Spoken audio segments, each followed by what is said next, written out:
So there are a lot of people on YouTube who I've found, people who I respect, like Dave Ramsey is one of the bigger names out there who I watch and I respect, but I don't agree with on this instance because there are a lot of people who recommend focusing on paying off your house before you start to focus on investing.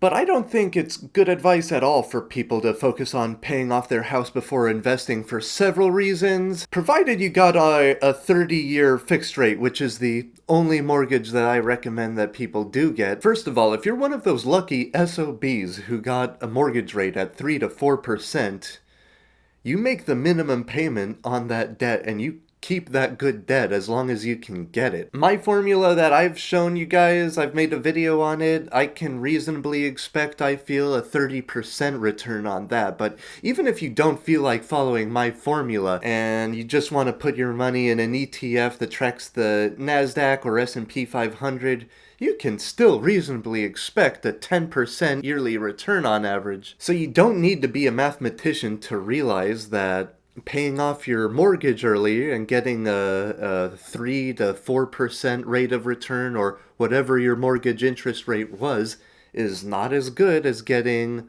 a 10% return by investing in stocks or real estate, which I'll also make another video on. Some people will advocate for paying off their house as a priority, not necessarily from an investment standpoint, but more of an emotional standpoint of now you feel like you have your foundation, right? Now you feel like you have security.